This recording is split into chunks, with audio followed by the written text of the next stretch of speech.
I'm Ed, and this is Let's Cook It. And you caught me pureeing some strawberries for the recipe I'm making today, which is a strawberry poke cake. Man, I've had some technical difficulties, so I had to start over, seems like a million times. But anyway, so I wanted to go ahead and get the strawberries pureed because it wasn't working out the way I was doing it. I had the blender too full. All right, so what this recipe involves is a cake mix prepared to the box directions and baked, of course, and I made a white cake, okay? So you're going to use an 8-ounce block of cream cheese.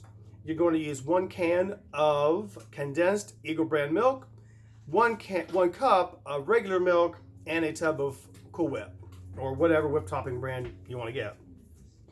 All right, so what you want to do after you get that cake made, you want to poke holes in it like this, like I did, because you're going to pour the strawberry mixture over that, and then after that's done, after everything's all mixed up and poured on the cake, you're going to spread a layer of the Cool Whip on there and refrigerate this for 3 hours before you can eat it because it's got to set up.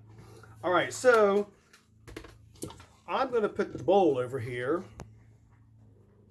Then I'm going to put the strawberries in.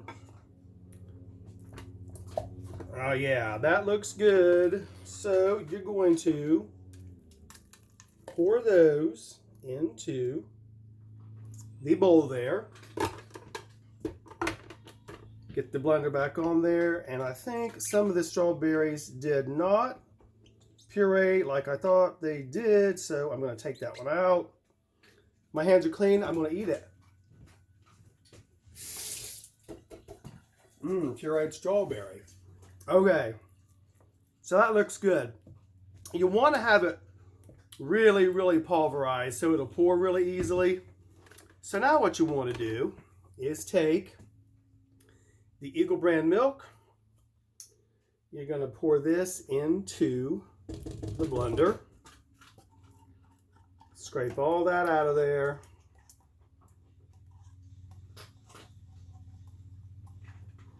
This stuff is thick. Okay, that's good, and it's a little messy. Put the cup of regular milk in there.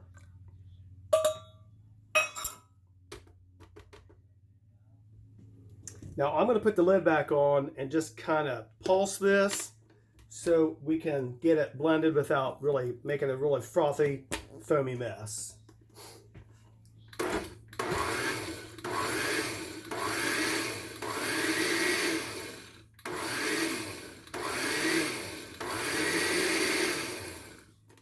Let's check it.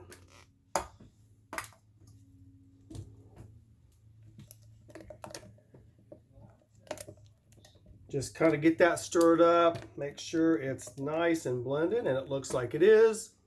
Now what you're going to do is take the 8 ounces of cream cheese, put it down here in the blender, and you will have to soften this. Don't want to make a big splash, so I'm just going to put it down in there like that, put the lid back on, and pulse it.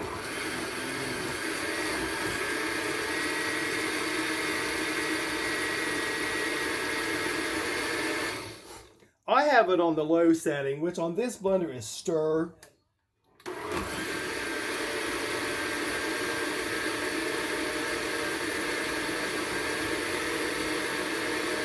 A rather noisy process. All right, I think that's pretty good. Hey, that kind of looks like a milkshake.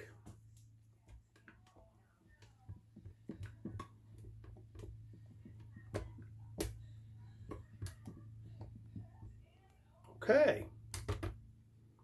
I'm resisting the urge to taste that. All right, so this mixture is going to go into the bowl of pulverized strawberries.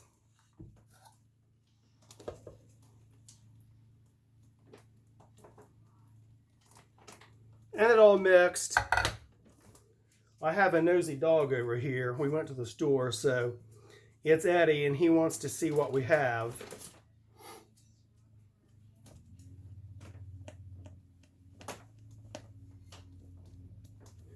Eddie, get out of the grocery bag. Okay. That looks perfect. Okay. I'm doing it old school with this pan. It's a cake pan. I think it's from the 50s or 60s. I got it at Goodwill a while back. It has this metal lid. I think it's a Wherever. Okay. Enough of that. You want to pour all this over the cake.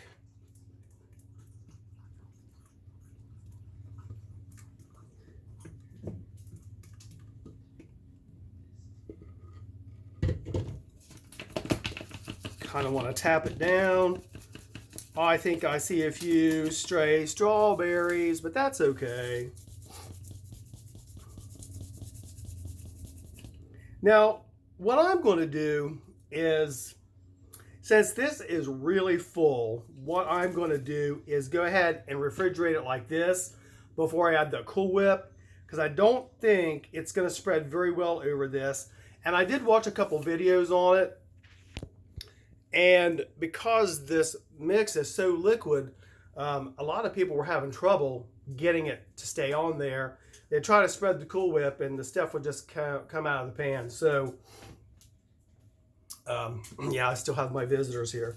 So yes, I am going to chill this for 3 hours, and it's probably going to be good without the Cool Whip anyway. So what I'll do is just, if I want some Cool Whip, I'm going to just take some of that out and put it on top of the cake. But we're going to let this set up. All right. So this was a pretty short video, and of course, polished as always, and very professionally done with no mistakes. Yeah, being a little bit sarcastic there. But anyway, so I'm going to get this into the refrigerator and try it in about 3 hours and see what I think, and hopefully it'll be a big success. And if not, well, I guess it's okay. But I think it will be, and I think it's going to taste really, really good. All right, I got some other stuff to do. I've got to get supper started. I'm going to cook some hamburgers on the grill and have some tater tots with that, and pretty quick basic supper. And as I mentioned later, I might do a Goodwill video. I did find a few things today. I might wait till tomorrow. I don't know. We'll see. All right, everybody. This is Ed, and this is Let's Cook It. And if you'll hit the like button, the subscribe button, and the notification bell, that'll help me out. And as always, if you have any ideas or suggestions, let me know. Any recipes, please send them along. I will read them. And I like getting recipe ideas. Okay, I'm going to say it. This is Ed. This is Let's Cook It. And it doesn't have to be pretty. It just has to taste good. We'll see you next time on Let's Cook It. Bye for now. Have a great and wonderful evening.